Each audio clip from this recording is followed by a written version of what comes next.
this case that was in front of the Supreme Court, hearing oral arguments yesterday, brought by, I think it's 16 attorney generals, Republican states across the country, joined in by the Department of Justice.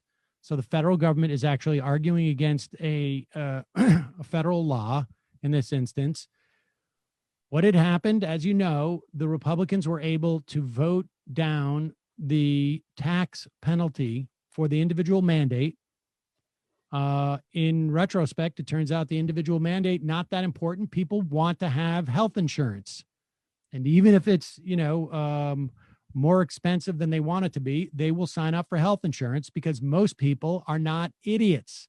They realize they are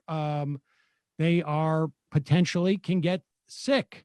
And if they can afford it, they will go in and buy it. Obviously, if you can't buy the health insurance, you can't buy it. But you wouldn't have a tax penalty, I don't think.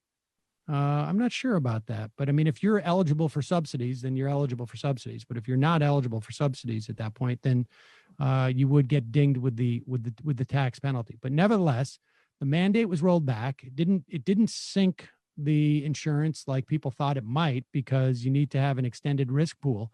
But Congress made this decision to allow the law to stand and to strike down the tax penalty.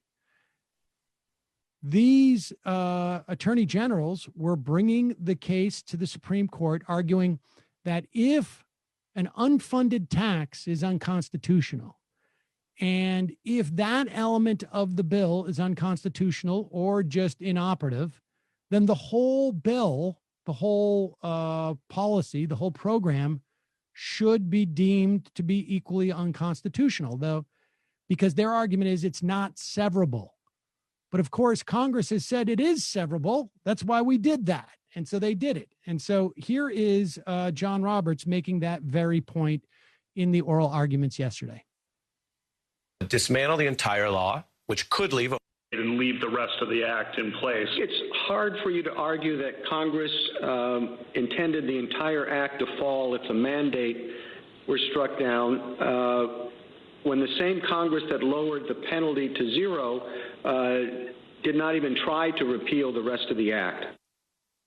So there it is. I mean, that's the basic dynamic, and that's good that Roberts is recognizing that. Now, of course, when the Voting Rights Act came up in front of that same court, a bunch of them were perfectly fine saying, well, it's true that the Senate reauthorized this. It's true that the House reauthorized this, but they did that because they were afraid of being called racist. And so we're going to come and save them for that. The textualists, they interpreted that's what Congress was feeling about being called racist there. And also Brett Kavanaugh has been signaling that while he's totally okay with the mandate being struck down, interested what he thinks about a mandate for having auto insurance when you drive a car, but whatever. He seems to be indicating that he's going to uphold the ACA, which is remarkable because I was quite worried that with Amy Coney Barrett on the Supreme Court that the ACA would be done with. But I mean, this goes back to the fact that this is a Heritage Foundation plan at its outset, and conservatives, despite railing against Obamacare on the stump, don't necessarily have that much of a problem with this healthcare plan because it's fairly right wing. And the justices are behaving politically, even though they pretend not to be. I think that's what it is. It's weird to me how many questions are so unsettled at this very late date. You know, like you'd think that we would know by now for sure in 2020 if you could strike down part of a law or if that invalidates the whole thing. But apparently not. Well, with this court, there's going to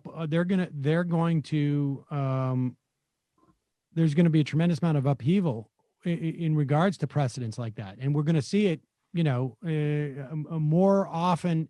The places that we're really going to see it are in like the delegation authority of lawmakers to basically say, we don't know what constitutes clean air or what possible things that we need to outlaw to get clean air. So we're going to it's pass not a our Clean Air place. Act. It's not our place in the Constitution to say what's clean air, what's clean water. Well, no. But the point is that the Congress doesn't have the ability to do it. Like, you'd have to be a scientist. And so they're going to delegate that authority to the EPA. You're instructed to get us clean air. I'm being a little simplistic here, but this is basically it. You're instructed to get us clean air. We're not going to go through. We don't know if that means that there shouldn't be, X amount of mercury in the air versus Y amount of mercury. You figure that out with scientists. This Supreme Court is probably going to disallow that at one point. The Supreme Court's also going to probably reverse the Chevron doctrine, where courts have deference to the expertise. There's two different issues here that are similarly positioned with, like, the EPA or the USDA or the FDA or Bureau, the Labor Department. I mean, on and on and on. They're going to make major assaults on settled law that has been law for 70 years, 80 years in this country. And they're going to do that in the coming months, years. It's going to be a problem. Cool system. Well, I mean, the problem is that people disagree about stuff. And you got to make sure that the people who you disagree with on this stuff don't have the levers of power.